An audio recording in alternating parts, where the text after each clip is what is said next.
there's a lot that I'm reminded of from Motion City soundtrack of the Postal Service, but I think Postal Service is definitely an inspiration. I'm not. well, here's the thing: Give Up was released in February 2003. Maybe they just have the same inspirations then, and we don't listen to them. Well, that video, don't they famously cover Postal Service? One of their songs isn't Against All Odds. Isn't that a Phil Collins song? And I know this is a stretch, but that DVD video has at the very end Justin being like, "Is that Phil Collins?" I know. Okay, yeah, it's definitely a stretch. I know that a little bit of a stretch. I can guarantee that they are somewhat fans of the Postal Service, whether or not it makes sense for them to be already at this point, because I know they're fans of Rilo Kiley because they covered a Rilo Kiley song, and Jenny Lewis was in the Postal Service and Rilo Kiley. So I'd very much buy that they were Postal Service fans. By this point, I don't know, especially because Postal Service is a little more indie, so I don't know who their inspiration could be. Like, I know most of the soundtracks are like Dinosaur Jr. and stuff like that, but those are like sort of hardcore-y. I think around the time I was in the 8th grade, the Postal Service came to Springfield, and at that time I was listening a lot to the alt rock station, especially night, because they were playing Loveline, and they did a lot of advertisements for the concert for the Postal Service. I don't know if it was the same they were like, it was like Blue October and the Postal Service, but something I think back on, and like, it would have been, now it'd be cool to be like, yeah, I saw them, but I would have been an 8th grader and had just no appreciation for what I was seeing. Right. I so did not listen to either the Postal Service or Death Cab for Cutie that I just realized they had the same lead singer. And we did talk about in the Chance the Rapper album, when Ben Gibbard has his, like, sings the chorus, we both initially, like, first of all, I said to you it sounded like Justin Pierre at first. Yes. And then you separately said, I forgot that, and also thought it sounded like Justin Pierre at first. So, I don't know. I mean, remember that brief window in, like, was it like 06 when Soul Meets Body blew up? Is that a Death Cab album? That was I thought that was like the big single. I believe you. I absolutely, it is definitely a Death Cab for Cutie single. That is a fact. 2005. I remember hearing about Death Cab for Cutie. I don't think I listened to a single song, which I'm sure I'd like. I don't know if I'm sure I'd like them, but I would guess that I'd like at least some of them, like some of their stuff. But I just have its peak position was 5th in US no frame of reference. But I would not at all be surprised if Justin Pierre was like, "Yeah, I was a big Death Cab fan." Like, I don't know, their brands very much align, I feel. I don't know anything about Death Cab for Cutie other than Soul Meets Body, I'll Follow You Into the Dark, and then the whatever the song is about the glove compartment. Yeah, I got nothing. Hold on. Here, apparently, on the Even If It Kills Me Wikipedia page, what song? Last Night. Last Night was Kane's favorite, as it reminded him of the work of The Cure or Death Cab for Cutie. There you go. So maybe, like, I mean, again, like, it's definitely one of those bands that I would absolutely believe bands around the time being a fan of, you know? Like, a band's band. Yeah, well, I mean, like, music people like Death Cab. Like, that's just that. I mean, maybe not anymore. I don't know, but definitely around the early mid 2000s, music people just like Death Cab for Cutie. So like, I would buy it. And Rilo Kiley and Death Cab both started in like the late 90s. And so I guess the Postal Service is a supergroup, which I did not realize. again, I'm learning many things about the Postal Service right now as we speak. So it would make sense that if Justin was into Rilo Kiley and at least Josh was in a Death Cab, that they would check out the Postal Service, who, even if they didn't have an album yet, they were still doing stuff.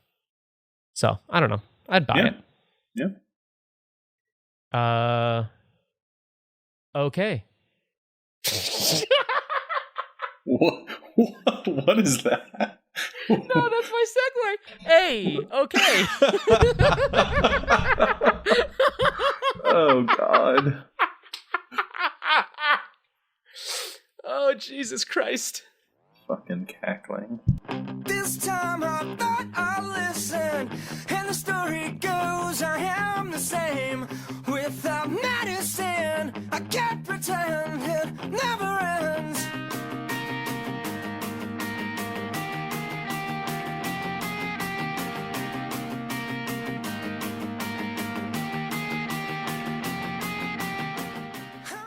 Hello, welcome to another episode of the Motion City Podcast. Not the Motion City Podcast, just Motion City Podcast. That's fine. I'm going to leave that all in.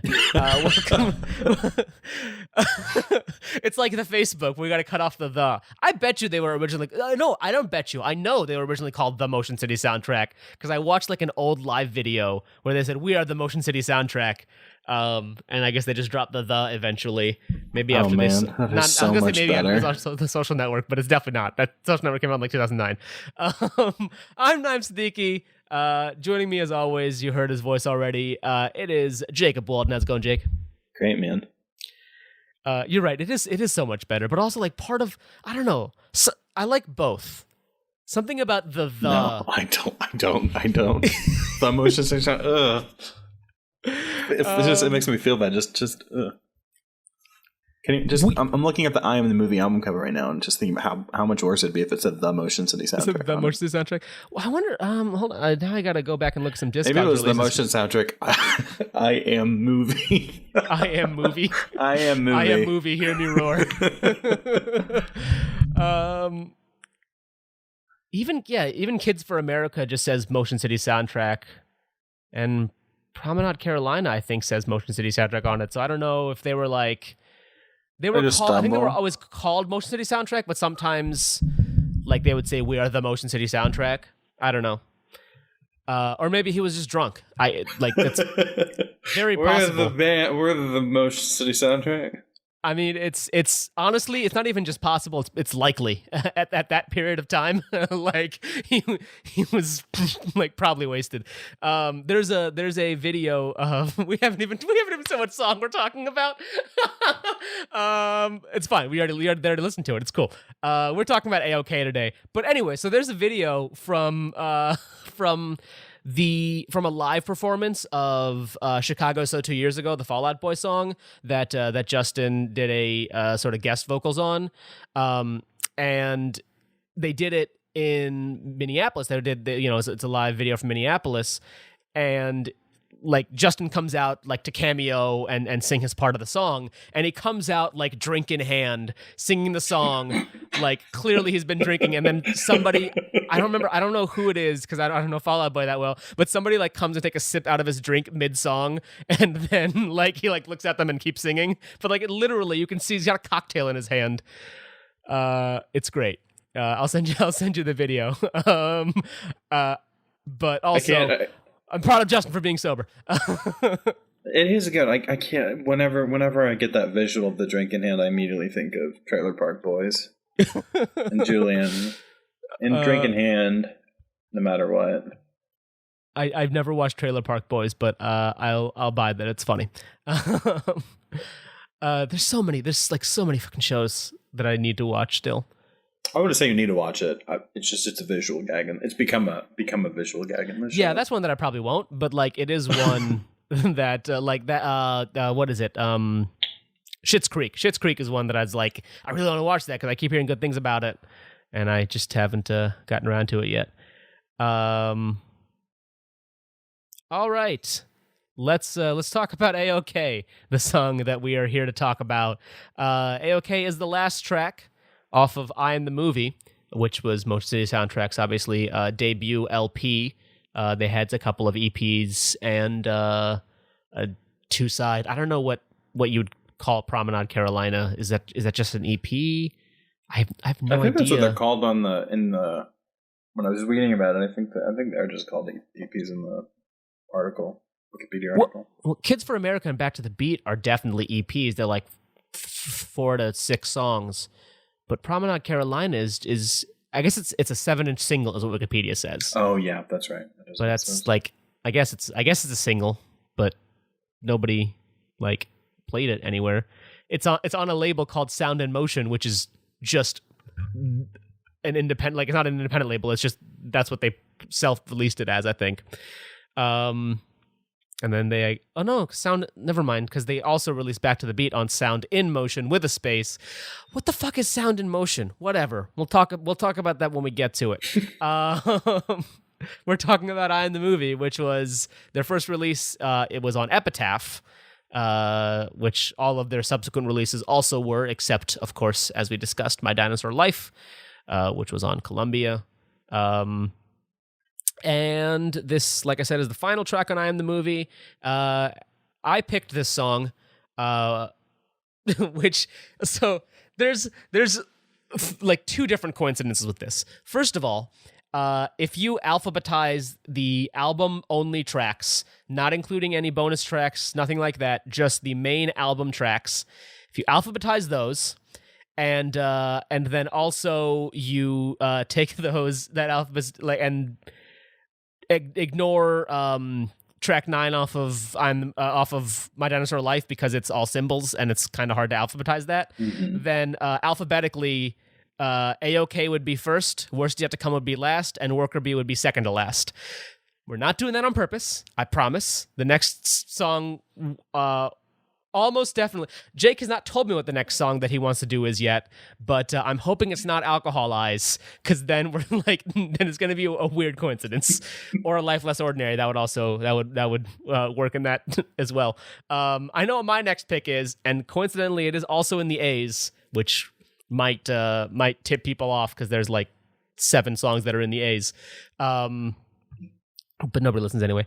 And then the other coincidence is on My Dinosaur Life, Worker Bee, and on Go, Worst Yet to Come, both of those tracks, the drum parts were, like the song was recorded without Tony, and then Tony came into the drum parts. And again, just by sheer coincidence, but this is every track on I Am the Movie, most of these songs were written with Justin and Josh, and then just various other people who were in the band for like brief times before the record came out. And then like in 2002 is when the band stabilized, and since recording the first album, the whole band has been the same since, except for the brief period that Tony left and Claudio joined the band. But just by coincidence, these drum parts also were not written by Tony Thaxton. We really, again, don't know what your pick is for next week, but I'm hoping it's something that Tony wrote, because I feel like Tony's a very important part of the band. I don't know why we keep coming up with these tracks. Just sheer coincidence. So, A-OK, what are your initial thoughts on A-OK? Well, we talked about this a little bit already, just jumping straight to the beat skip, but yeah, that technique is something I don't know that. Well, I was wondering if that's what they were doing in Pulp Fiction, and you timed it out, and you're like, no. But the certainly the flip of expectations, right? What we've realized through this podcast is that apparently I have a okay knowledge of music, and you have like none. I have none knowledge, yes, of music theory. Yeah, it's like, oh, like, no, did you not notice that? No, what are you talking about? It just sounds good. Yeah. That's I like. Which I agree. So I pointed out when we were talking about this beforehand that I don't like listen for this stuff when I'm just listening to the songs, and then I'll go back and like, when I went back and listened to it for the show is when I was like, oh, there's some stuff going on that I didn't notice before. So So the beat skip. So if you haven't noticed, around 2 minutes in, when it goes to the sort of instrumental breakdown, if every sort of musical phrase is it's 4 measures. Like pretty much every musical phrase in the song is 4 measures long, but right there, the 3 phrases right there at the 2 minute mark or so, each end with like skipping a beat. So it's the song is entirely in 4/4 time, except for those 3 measures at the end of those 3 phrases, which are in 3/4 time. So where it goes like shit, I forgot the lyric now. In the what is it? I'm fine. These words are all I have to hide. Yeah. Behind. So in the beginning of the song, it's I'm fine. These words are all I have to hide behind. So get behind me, and that's a 4/4. I'm fine. You know, these words are all I have to hide. But when it gets to that part of the song, it's I'm fine. These words are all I have to hide behind. So get behind me, which again skips that 4th beat, which is I don't know. You're right. It's really interesting, and it is an expectation subversion. And again, like when they go back to the regular version of it, it sort of it resolves that tension. I'm literally now stealing words from the YouTube video. There's a really good YouTube video about skipping a beat. We'll throw it in the description if I remember to. But it is I don't know. It's a really interesting technique. I'm sure they do it again at some point. And again, I've never noticed because I sing along and don't think about it. That's my biggest problem with trying to listen to something analytically, is that my natural inclination is just to sing along, and then I have to be like, no, wait, I'm supposed to just listen, like, because like my body just starts singing the lyrics. It happened a lot with Worst Yet to Come, where like I was listening analytically, and then I finished up a part that I was listening to, and then started singing along. I was like, wait, I didn't analyze that. I got to go back and analyze that.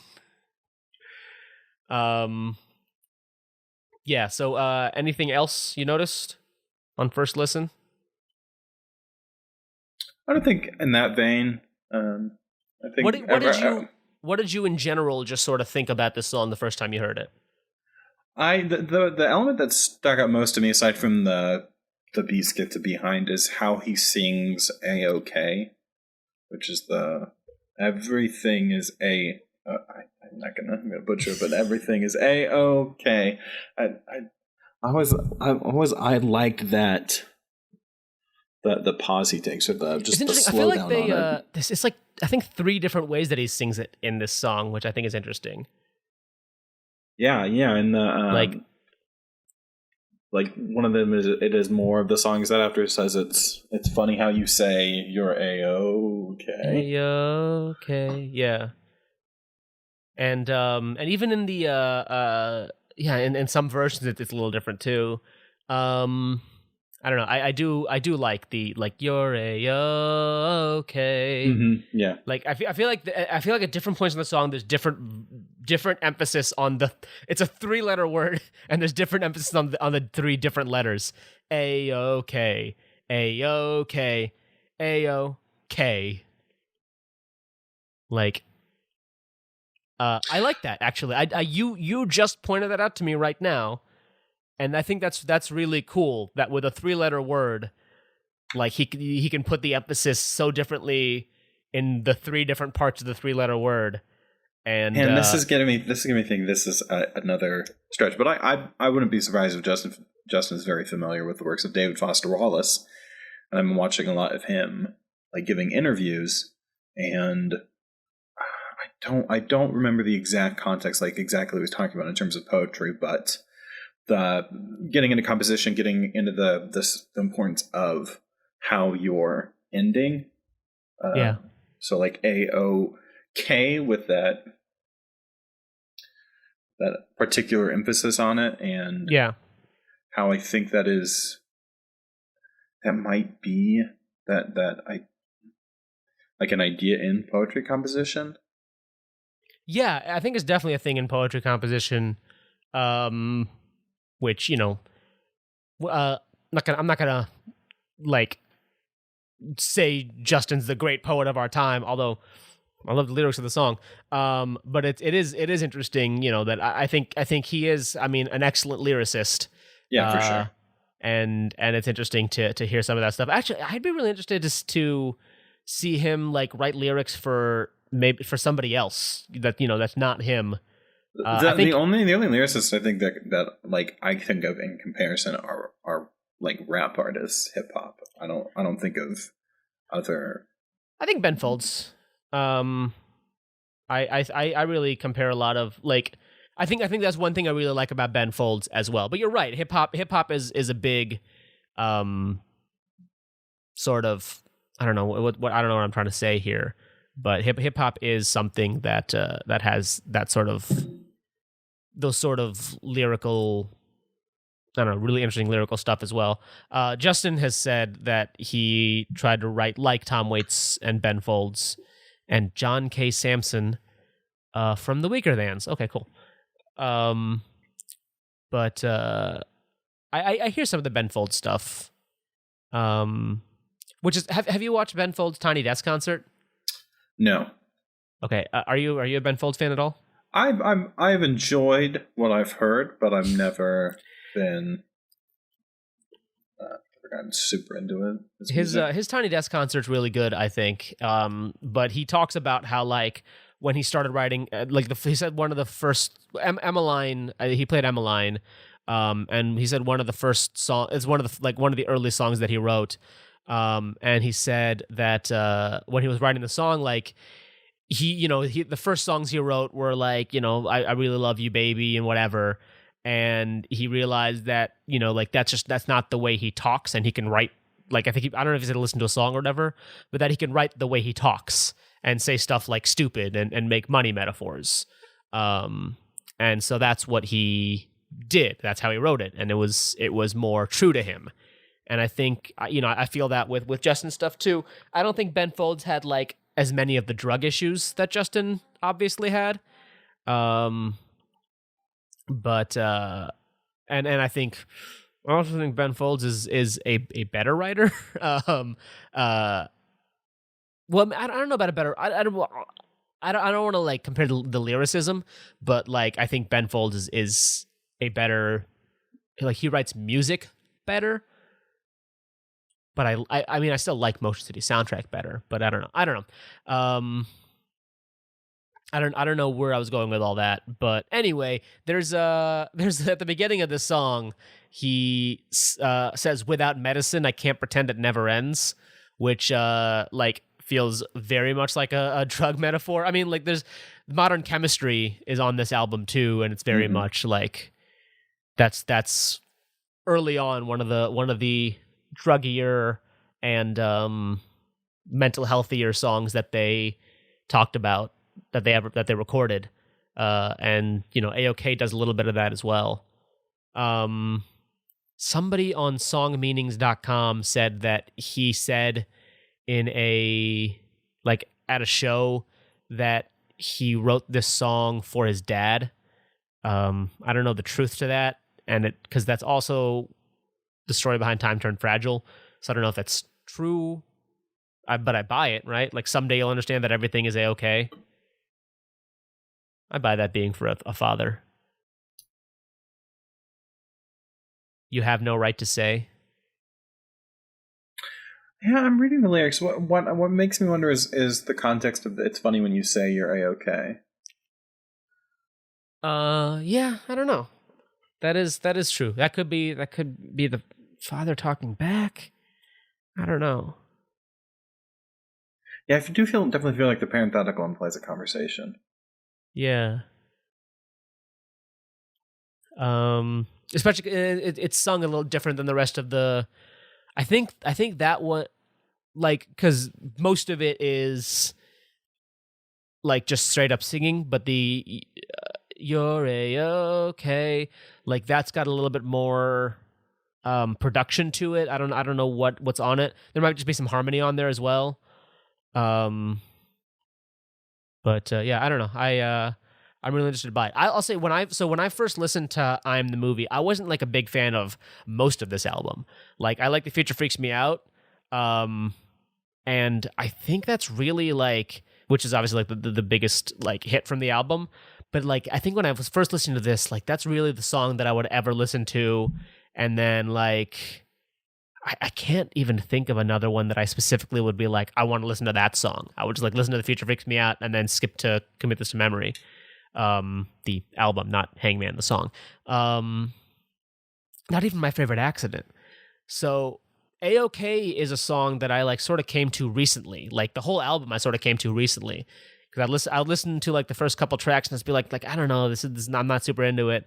And then listen to Future Freaks Me Out and be like, okay, cool, I'm good with I'm the Movie. I'm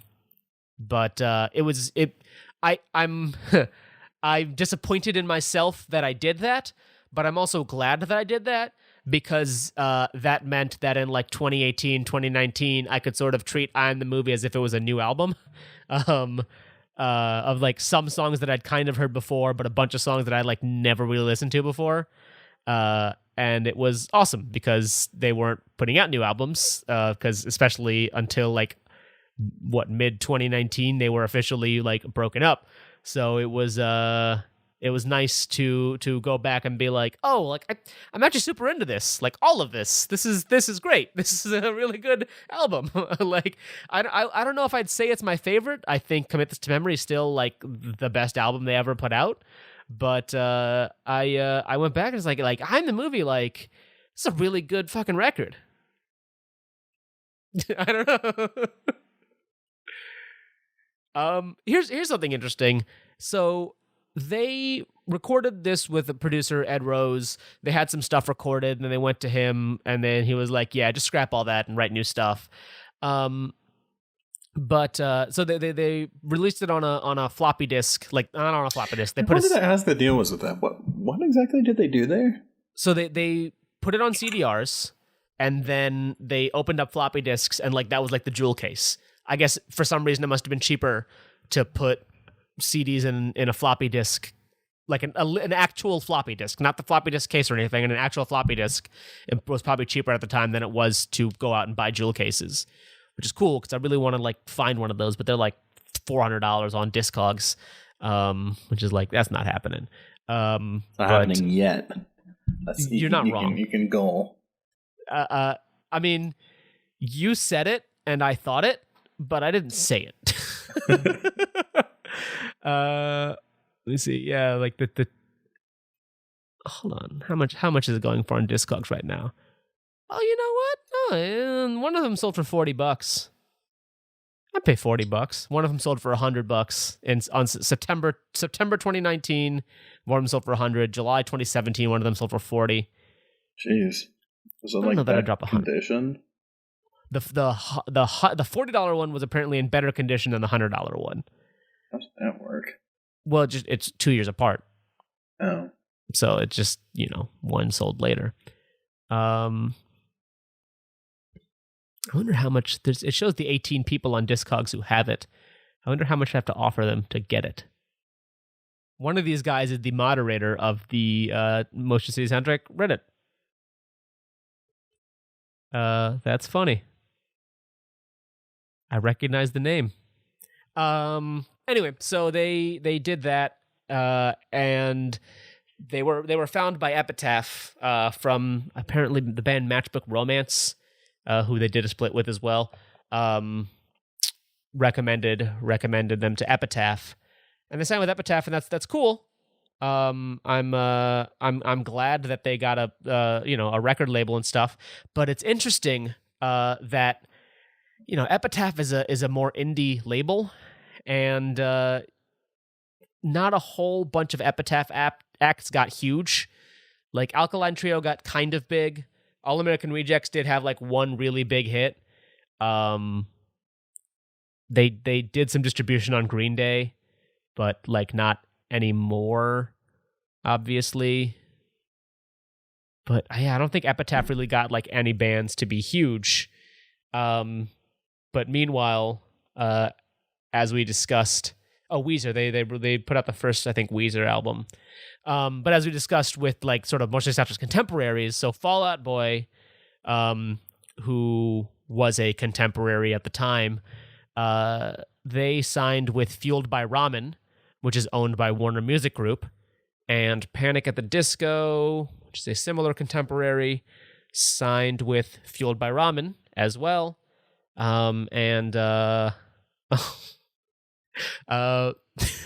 of the show, Van Velding, is going to be really mad at me because I cannot remember the name of the band.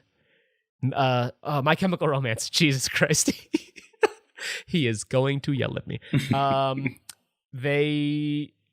don't know who they signed with initially, but it looks like they eventually ended up on Warner. And like, let's go big. Reprise Records, who is owned by Warner Music Group. All the other really big pop punk acts from the time that got really big signed with Warner Music Group. And Motion City Soundtrack signed with Epitaph, which is great for Motion City. Like they did what they wanted to do, and I think maybe they made a mistake not signing with Warner Brothers. Maybe they could have been huge. Who knows?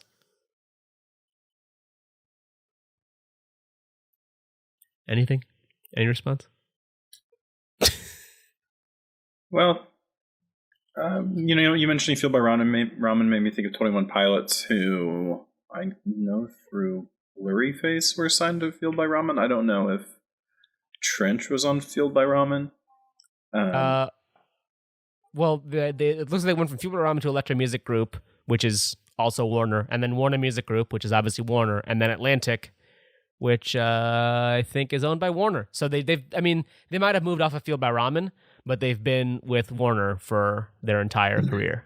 Well, it just made me, I'm curious now about the influence of the record and their ability to propel a band, because in context of 21 Pilots, Stressed Out was blowing up online before. I think it was at like 200 million views on YouTube before it was even a radio station, like before it got its real stride in airplay. Yeah. And yeah, but I think there's something to it. I think there's something to a record label, like even putting stuff on YouTube in the right way, or even like, well, maybe deciding what the album singles are. I don't know if, I don't know, was Everything Is Alright even a single, like before it got big, or did it get big and then we should probably make the single? Like I don't know. I couldn't say for sure. Let me double check here. No, it was the first single. Okay, but like, so the singles off the album were "Everything Is Alright," "Hold Me Down," and "LG Fuad," and those are great songs. They're all great songs, right? But "Hold Me Down" isn't really like a single you want to sing to, in the same way that maybe "Feel Like Rain" or "Make Out Kids" might be. And LG Fuad is a song that a radio station is not going to fucking play. Like, it's just not happening. Let's get funned up and die. I know, right? Like, which is funny because the first time I listened to Commit This to Memory, like, I listened to Commit This to Memory for probably a full year censored. So for me, the song lyric was, "Let's get fucked up and die." Like, I swear to God, I don't know why. It's all I found. But like, "Better Open the Door" is a song that I could definitely have heard on the radio, right? Like, "Better Open the Door," "Feel Like Rain," "Make Out Kids," maybe "When You're Around." Well, even "When You're Around," those, "I can't stand it when you're around," which is also the way I first heard it. Oh man, brutal. It's really interesting. Fucking hate censored music. Sometimes it works, sometimes it doesn't. I think the singles from "Even If It Kills Me" were better singles. It was "Broken Heart," "This Is For Real," "It Had to Be You," which are great. "I Fell in Love Without You" would have been a good single too. "Where I Belong," well, "Even If It Kills Me" is all really good singles. And then "My Dinosaur Life" was on Sony, which I think "Disappear" was the first single off "My Dinosaur Life," and I think that was a bad call. I like "Disappear" just fine, but "Her Words" was the second single, and "A Lifeless Earner" was the third single. I think those would have made more sense as the first two singles, and then maybe "Disappear." I don't know, but The Weeknd's win the best, the favorite in the poll track, and in the poll of the. I mean, there's liking a song, and then there's it being a good single, right? Like, there's plenty of songs that I like that I would admit would not have made good singles. And then there's songs that I maybe am not the biggest fan of and think would have been great singles. Like I think This Is For Real. I like This Is For Real. It's a good song, but it's definitely not my favorite song on that album. And I think it makes an excellent single because it's very catchy and poppy. But anyway, yeah, I don't know. I think it would. I look at, hold on, let me go to the Fueled by Ramen Wikipedia page. Like, I'm not sure if Fueled by Ramen was itching to sign Motion City Soundtrack. I would doubt it. But like looking at the Fueled by Ramen, All Time Low, Panic at the Disco, Paramore, 21 Pilots, of course, 303 started with on Fueled by Ramen, Fall Out Boy, Less Than Jake, Phantom Planet, Travie McCoy. Are Gym Class Heroes on here? Let's see them. Jimmy Eat World. Fun. Like there's a lot of Fueled by Ramen artists that Yellow Card, Fueled by Ramen artists that got big. And so what's funny is have you seen the movie Looney Tunes Back in Action? I cannot say that I have. It's the Looney Tunes movie with Brendan Fraser. Mm-mm. All right. Well, that has a song called Hey Driver by a band called Lucky Boys Confusion, which was around that time my brother's favorite band. Nothing to do with the movie. It just like it happens to be true. And they were on Elektra Records. It was in that movie because Elektra Records is owned by Warner, and it's obviously a Warner Brothers movie. It's the Looney Tunes, and they just they could put whatever they wanted to on it, and so they put that song Hey Driver on it. And Lucky Boys Confusion like never really got big. Their Wikipedia page is like 6 paragraphs long. I like the band, but it's one of those things of like you get more opportunity by being on one of those like on a small label that's part of a big label. Like it's one of those things of like you can be on an indie, like you get the best of both worlds. You can be on an indie label, but then also still have the big label behind it,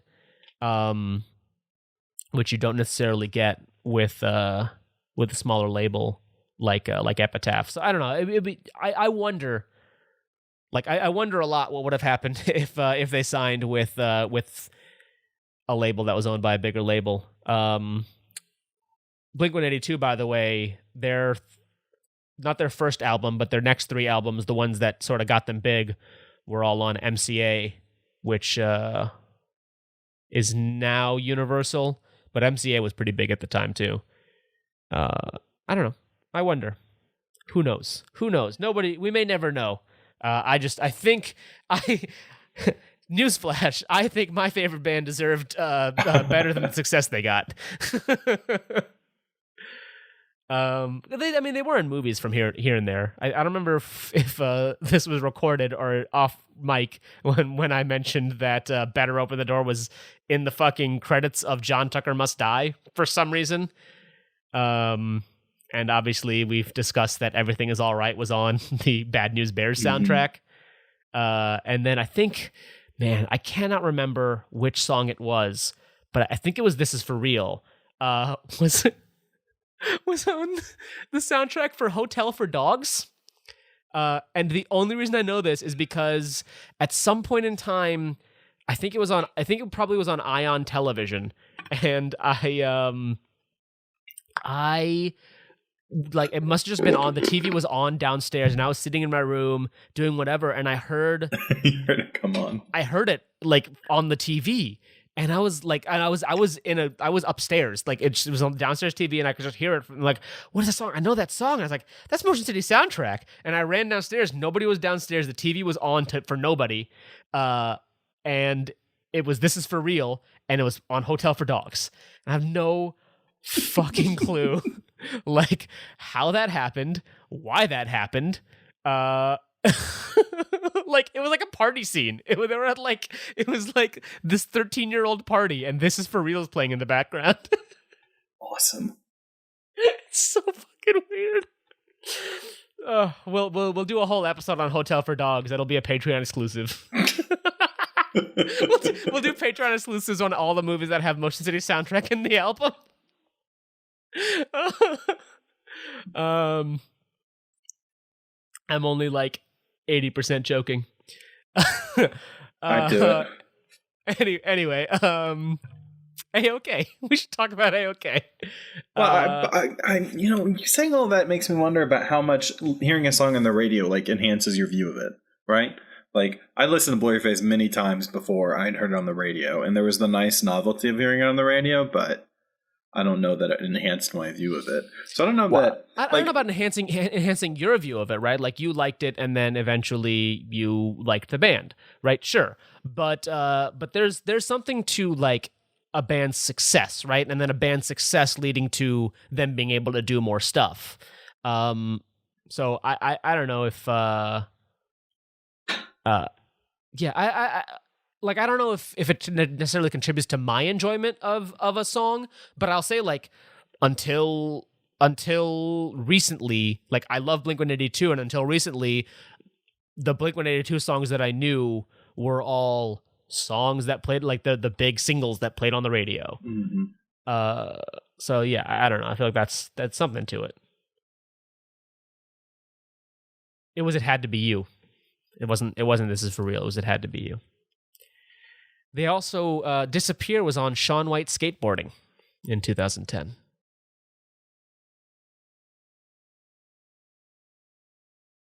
A Life Less Ordinary was on an episode of The Hills.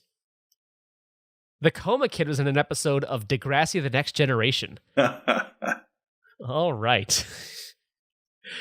Do you have any other quick thoughts on A-OK before we go on to I don't know how long we've been recording because we didn't change the recordings. But do you have any more thoughts before we go on to covers and alternate versions? I think I've said everything. All right. There's not really covers per se. I found there might be covers that I just couldn't find. I know while I was looking for some other covers, I tried to look for covers for AT-AT, and it's impossible. We're gonna spend the next however long it takes us. Like, just whenever you're looking for covers at any point, Jake, just start looking for AT-AT covers too, because I don't even know how to search for them. Like, you search for the song title and it doesn't help. Like, there's nothing. There's no on Ultimate Guitar, the tabs are listed under the title @ exclamation point, like it's spelled out. AT space exclamation point like it's that's which is like, yeah, what are you gonna do? So I don't know how we're gonna find it. @ exclamation sharp question @ exclamation. It's beautiful. It's tremendous. I'm sure there's covers for it. Like, that's the kind of song that I know people would want to cover, but couldn't find them yet. Songmeanings.com. Hold on, let me see if there's anything in songmeanings.com that we didn't already talk about. Antidepressants, drugs. We already mentioned that. Someone says the song has that bitter end of summer feel to it, and every time I hear it, it hits me in the gut, especially that part where he sings, I am the reason. I agree. It definitely has I mean, I guess it's kind of like an ending vibe because it's the end of the album, but I don't know. It seems legit. All right, let's listen to some covers and alternate versions. The first one I have is not a cover. Well, it's a cover, but it's a cover medley. So it's Lydia Tobler and Eric Beam. They recorded this when the band broke up in 2016. Have they recorded? They apparently have not put anything out in 2 years. I hope they're still together. Be real awkward, right? If if they did a bunch of YouTube stuff of them doing stuff together and then suddenly they disappeared. You never know with those things, right? That's like Jack's Films, I think, originally started with made YouTube videos with his girlfriend at the time, and then I think he just kind of unceremoniously kicked her out of the. Well, yeah, he did videos with the girlfriend for a while. Like she I don't know if they did videos together, but she would just like sort of pop up like in videos here and there, and then they broke up, and she just suddenly wasn't in videos anymore, And then he got a new girlfriend, and she was in videos now. Which, like, that shit happens. But that's, who knows? Hold on. Lydia has her own channel. Let me find out. Let me see if Lydia's posted anything recently. Nope, they posted. She also posted the last thing 2 years ago. Boy, do I hope they're still together. Hold on. let me play the little bit of the medley here. So this is a full medley of Motion City soundtrack songs. There's a bunch of songs in this medley. This portion here is Autographs and Apologies and A-OK, which happen to be back to back on the album. So here is that. So much for the autographs, so much for apologies, so much for the promises I never intended to keep. I'd like to tell you that I'm ready. And then goes into Everything Is All Right. And Life Less Ordinary at the same time. But yeah, so that's literally the only like cover I could find was that little bit of A-OK in that medley. I looked on SoundCloud, I looked on YouTube, nothing. It's a good song. Anyway, so the what I do have though is hold on, wait. Sorry, I'm checking Lydia Tobler's Twitter page. Sincerely, Lydia. Come on. This account doesn't exist. Are you fucking kidding me right now?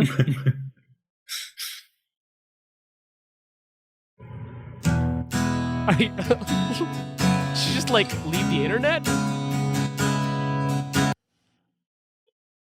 No, I spelled it wrong. There we go.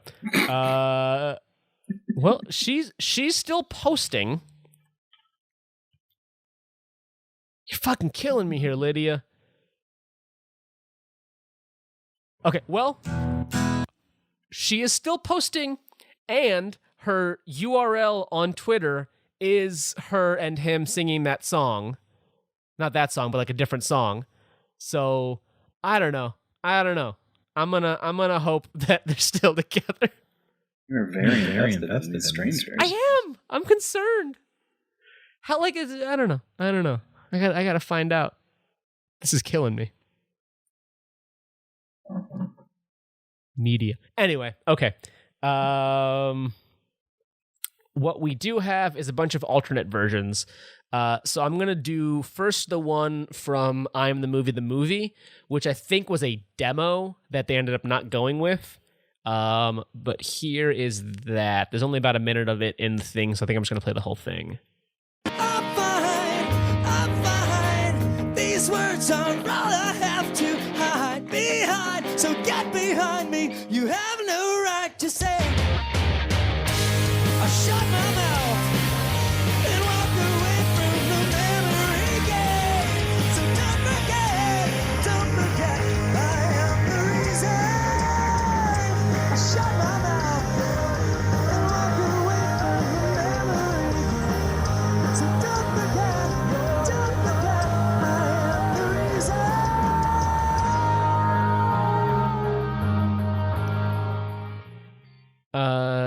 So that's interesting. It's I think it's a lot more raw. That's why I feel like it must be a demo. Like I couldn't find another version of it anywhere. I don't know. I like I like the different like memory game. I find that really interesting. I know the Wikipedia page says that a lot of the songs, a lot of the songs on this record had like sort of copy pasted the choruses just because they didn't have a lot of time. So I wonder if they had recorded it like properly instead of doing that, if maybe he would have switched it up a little bit, because they do that sometimes, right? Well, they'll switch up the chorus. I mean, like you said on Pulp Fiction, you know, they changed it up a little bit, especially. So I wonder if they would have done that, because I really liked that sort of more more raw. I don't know. It feels more honest, right? For some reason, I don't know. How early is the song? Like when I listened to it and I heard the rawness, I just wondered if at that time he was like regularly singing differently than what we kind of think of this. That's true. I mean, it's one of the early songs, right? Like because there were 2 or 3 songs added to "I Am the Movie" after they did the original like release, the self-titled release, self-released release. The Epitaph version is a little bit different. Especially on Capital H, they re-recorded that completely. I haven't listened to the original version of Capital H yet, but when we get to that, we'll talk about it. But there are a lot, so I'll pull up the live one in a minute here, because that is something that's interesting. Because most of the soundtrack is so like tight and polished live, like the live really sounds a lot like the album tracks, and I really like that about them. But I'm always really interested to hear bands do something a little bit interesting live. So with tracks from "I'm the Movie," you can go back and find stuff from like 2002. So I did pull that up. Let me play some of that real quick, and we can compare that a little bit. Oh, damn it! Here's this. This time I thought I listened, and the story goes I am the same. Without medicine, I can't pretend it never ends.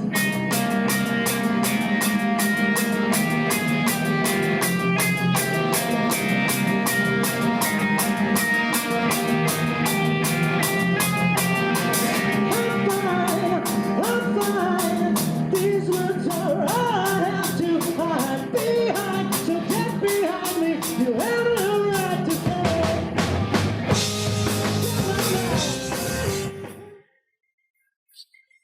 So that is one where I'm sure you could hear it, sort of them switching it up a little bit, and I agree, right? Because some parts of that, so like the memory game, like they did that again here, or Justin, of course, did that again here. So I'm wondering, I don't know. It sound like the synth was also. Does the synth also go a little bit differently in that one?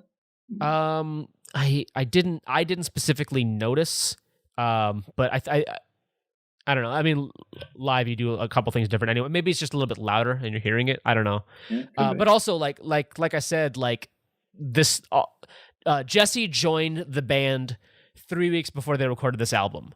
So it's and like he just got taught the synth parts by Josh. So it's possible that while they were doing it live, either I don't know exactly what year this one's from. It says Live at the Detour. It says 2006 is when the video was posted, but I don't know if it was recorded before that. I would say that it's fully possible that the synth part sort of changed live in the meantime. I will agree though that he sings differently. I actually think I hear it a lot on Perfect Teeth. Perfect Teeth, the record, like the album version, doesn't like at points it feels like it doesn't even sound like Justin. Do you know what I'm saying?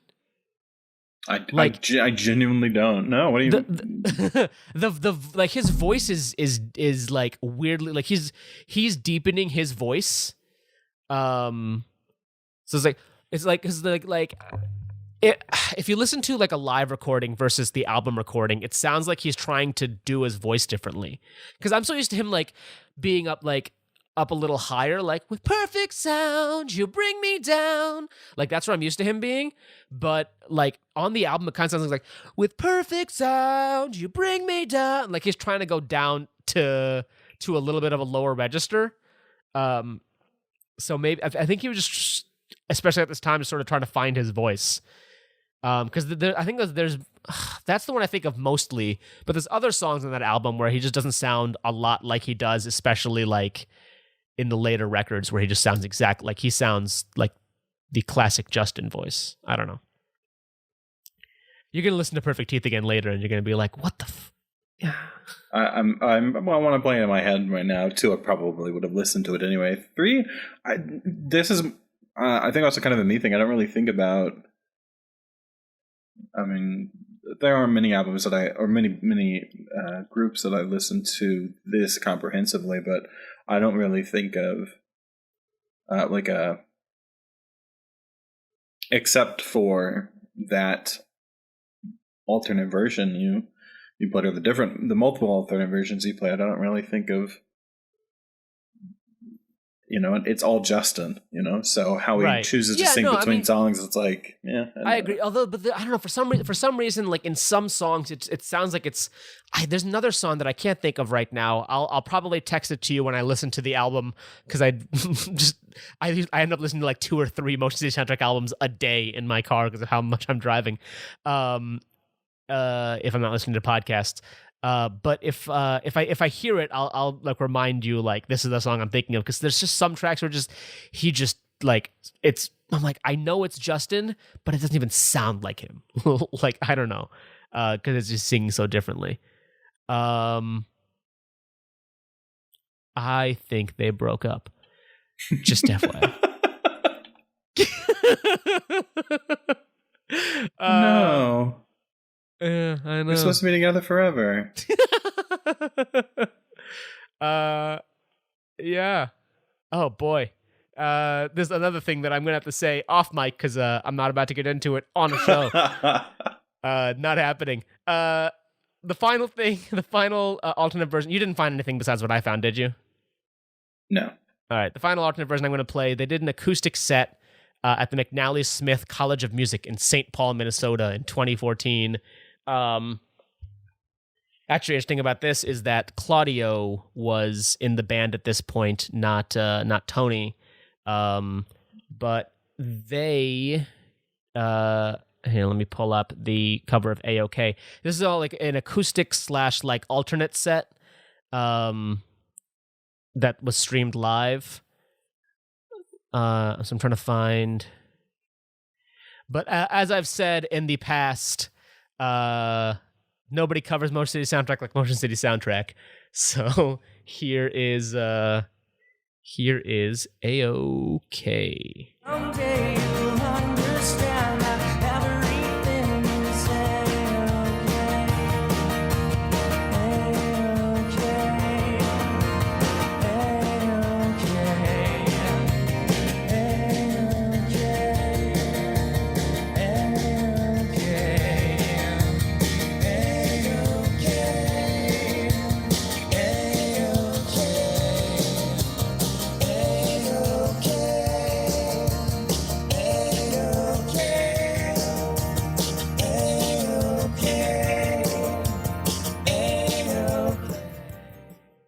All right, that just sort of became A-OK over and over again.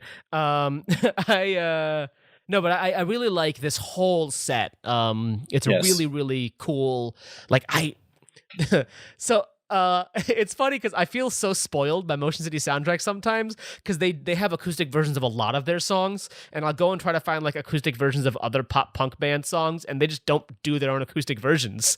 And it's just like, yeah, that makes sense. Like, I buy it, but like they're just like, I know I was saying Ben Folds a better musician earlier, but like they're such good and interesting musicians that they want to do cool stuff with their music.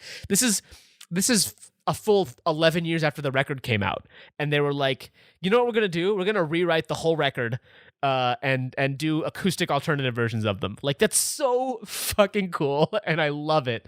And there's a lot of Claudio on this specific song. Actually, that's why I found that track out, because he's Matt does backing vocals and Claudio does backing vocals on this as well. And Tony does backing vocals when he performs with the band as well. But I don't know. I find that really, really cool. What I don't know. Give me some of your thoughts about that specific A-OK version. I think like you, I listened to the entire set. I like it just the same. But you bringing it up does kind of mark how unusual it feels for. You made me think of the Even If It Kills Me 10 Years? Yeah, where it's all of the songs and then the album again. They did the acoustic EP too. They just tacked the acoustic EP onto the record, but they had the actual EP, which is, it's so. everything about Even If It Kills Me feels like it's on a major record label, but it's not. But yeah, they did the whole EP of those 5 acoustic songs. And I think that's one of the things that sort of spoiled me, right? Because I've been listening to the acoustic EP for years. I think it's an excellent EP. Apparently, I think it might have been an iTunes exclusive. I'm not really sure. But for a little while, I did an internet show where the theme song was "Can't Finish What You Started," and one episode I had to do like sort of like not live, but like unproduced and not like edited. So I played the acoustic version of "Can't Finish What You Started" because it was not the whole full episode. Anyway, yeah. So I don't know. I love it when they do acoustic stuff. This whole set is really really cool, and they do like. Some of them they don't do super different stuff with. Some of them, Don't Call It a Comeback, is completely different.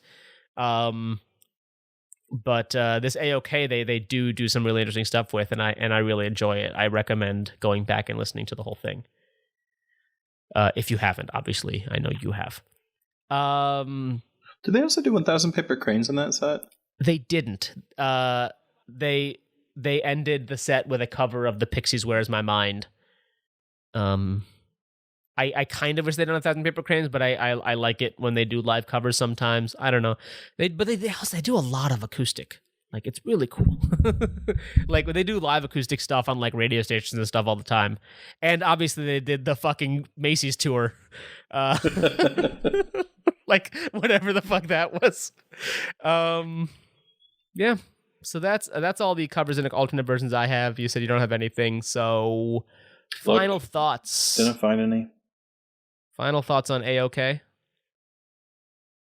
I don't know. There's no, I don't think of anything in the song except for the ending, which I think we already talked about how it kind of got those postal service vibes from it. I don't really think of the song as beyond the beat skip, beyond like a structural element. I don't think of it as, doesn't remind me of any of the other songs. Doesn't. Yeah, I don't know. Some of it kind of feels, I don't know. Maybe when we get to it, I'll think of what I'm thinking of. But some of it kind of feels like some other songs. And the end, like I said to you earlier, I think it was off mic. Sounds a little bit like "Hold Me Down"ish because of all the like, it ends and then moves to like a weird crackle and distortion sound. Which is actually, so we listened to the self-released version, which I happened to find a copy of on the internet. But it's not super, super different from the original, except that it ends with a fade out. Whereas I guess not the original, the Epitaph version doesn't end with a fade out. It ends with that sort of weird distortion sound, which I like. I think a fade out's a cop out, especially at the end of an album. I don't like when you end an album with a fade out. You can end a song with a fade out, but an album you gotta have an ending. I think all the most of the soundtrack albums have like a ending.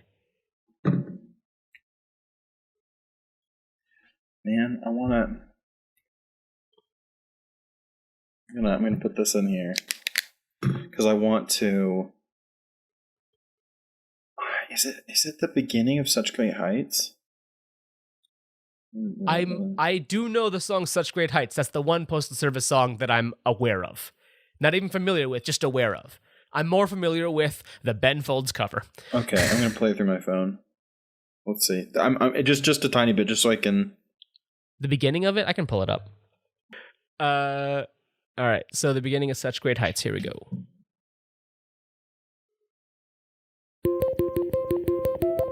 Well, there's definitely the "Hold Me Down," but no. Okay.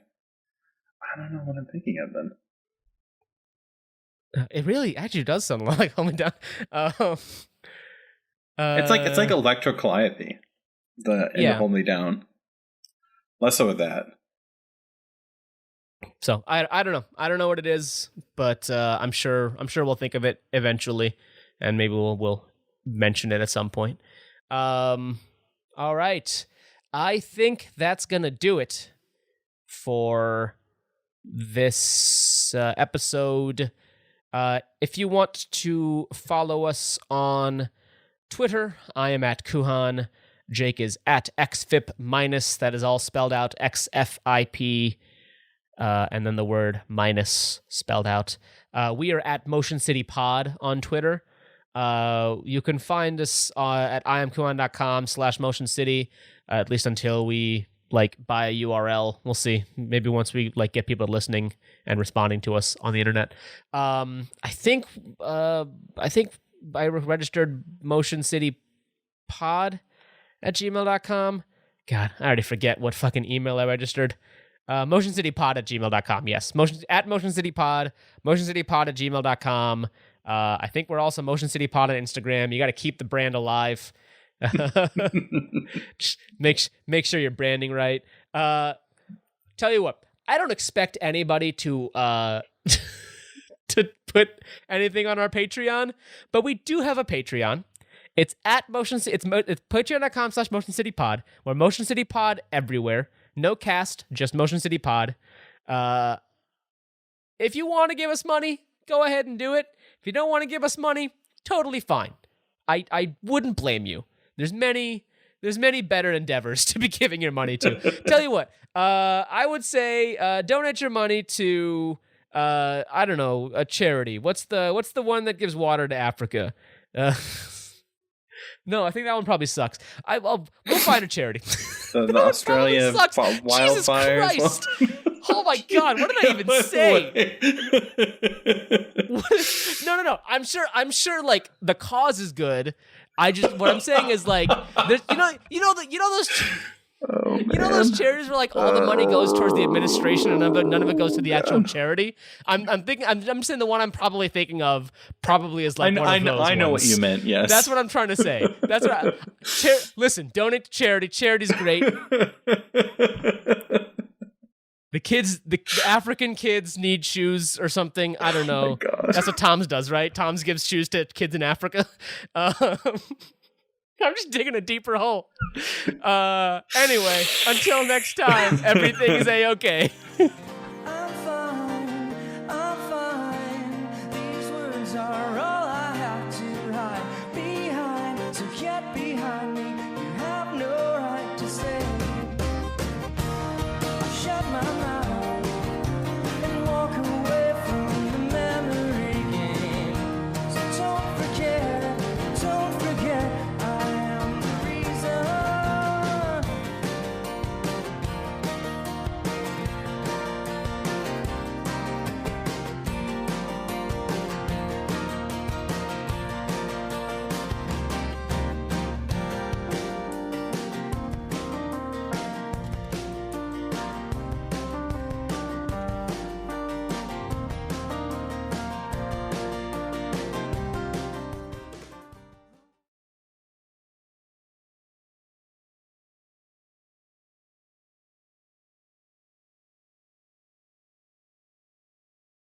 All right, let's talk about Motion City soundtrack. More Kuhan talking about how much helping Africa is bad.